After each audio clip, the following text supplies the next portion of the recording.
One TV News Break. Samtang mga public elementary school sa Usamis nakadawat og Smart TV gikan sa Sinso. Miabot og 241 ka mga units sa Smart TV ang gihatod sa Sinso Usamis Administration ngadto sa mga public elementary school ning syudad sa ulahing learning materials acquisition. Ang ulahing acquisition activity nahitabo sa bag-ulang sa Usamis City National High School nga gipanguluhan ni Mayor-elect Attorney Sam Norman Go Puentes sa ngalan ni Asinso Pinoy Party List Congressman Indy Waminal. Kompleto sab ang presensya sa mga sakop sa konsiho nga gipanguluhan ni Vice Mayor Bibi Neri og sa DepEd personnel nga gipanguluhan ni Usamis sa City Schools Division Superintendent Nimpa Lago. Gikalipay kayo sa DepEd Usamis ang nagpadayong suporta sa Asinso Usamis Administration alang sa mas gipalambong edukasyon ngadto sa mga kabataang Usamisnon.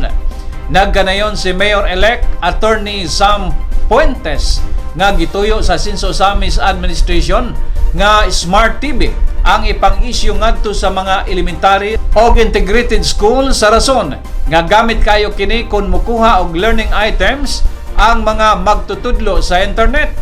Sa modernong international nga mga paagi sa pagtudlo, gawas sa acquisition sa mga Smart TV unit, madasigon usab nga gipahibalo ni Mayor-elect Attorney Sam Puentes ang unom ka mga public school nga nahatagan og pundo alang sa school projects usa na ang pagpalambo sa perimeter fence.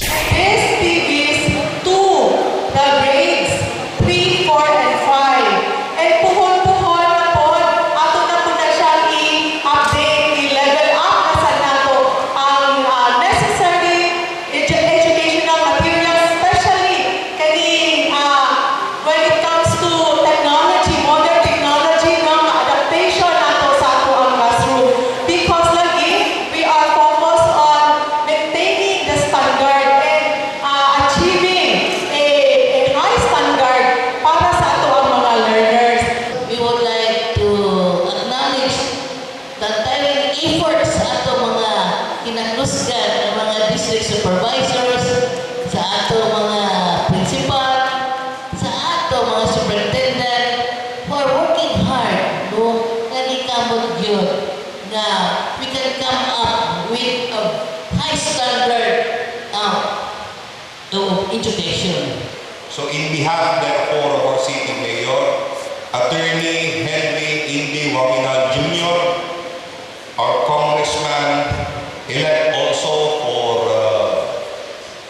Asenso Pinoy, in fact, you might be addressing him later on as Congressman Asenso from here on. Again, allow me to give the message for today. It is with great pride and purpose that I stand before you as we gather here this afternoon to bear witness to another significant milestone towards our shared vision, the LGU and the DepEd, for a better, smarter, and more progressive Usamis City. Let me assure you that we will continue to strengthen whatever initiatives that might have been started for the benefit not only of our school teachers, but not only for the learners, but also for our school teachers.